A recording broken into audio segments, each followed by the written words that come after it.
सावन के महीने में 2 लोटा जल महादेव जी को चढ़ाने के लिए जाओ, तब 3 चीजें अपने अंदर धारण करना। पहले नंबर का तो 2 लोटा जल जब घर से लेकर जाओ तो जरूरी नहीं कि दोनों हाथों में लेकर जाओ, एक लोटे के ऊपर दूसरा लोटा रखकर दूसरा हाथ से अगर कोई काम हो, पल्लू लेना हो या कोई कार्य हो तो कर सकते हो। नहीं तो तुम 2 लोटा हाथ में रख लो और पल्लू डालना ना मैं सिर पे, जरा सिर पे पल्लू। अब वो तुम्हारा लोटा हाथ में, वो बेचारा वो भेरू पल्लू रख, ठीक है,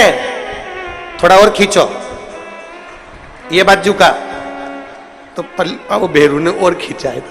ठीक है, ये पल्लू मारा मुंडा में दे दो, अब ठीक है।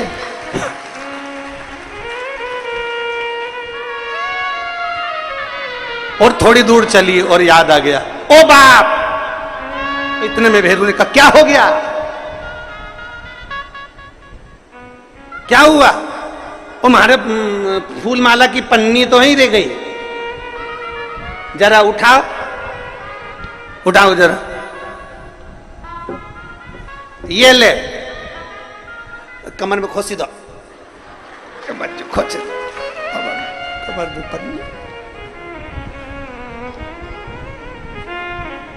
और कैलाश पर्वत पे जाके रहूंगी, भोले को अपना। अब पति भी के अच्छा शंकर हुआ और अच्छा जल हुआ, निवेदन है अगर 2 लोटा हाथ में ना तो एक के ऊपर एक लोटा रखकर भगवान की भक्ति धारण करते हुए 3 चीजों में एक चीज जल 2 लोटा, दूसरा श्री शिवाय नमस्तुभ्यं का जाप पूरे सावन के महीने में से कम 5 दिन ऐसे निकालना कि बेलपत्री के पेड़ की छांव में बैठकर हम श्री शिवाय नमस्तुभ्यं की कम से कम 1 माला जरूर कर ले, जरूर। और मान लो अगर बेलपत्री का पेड़ नहीं मिले, तुम्हारे आसपास में नहीं मिले, तो फिर एक काम करना, शंकर जी के मंदिर की बेलपत्र मिली जाए, उसको सिर पे, हमारे यहाँ कहते हैं आंवले के वृक्ष का जब आंवला नोमी आती है ना, तो आंवला नोमी आती है और आंवले के पेड़ के नीचे जाकर भोजन नहीं कर सकते, आंवले के वृक्ष के नीचे नहीं जा सकते, तो आंवले के वृक्ष की पत्ती को सिर पे रख के भोजन कर लो, तो कहते हैं कि हजारों अश्वमेध यज्ञ के पुण्य के बराबर, भंडारे के बराबर भोजन प्राप्त हो जाता है।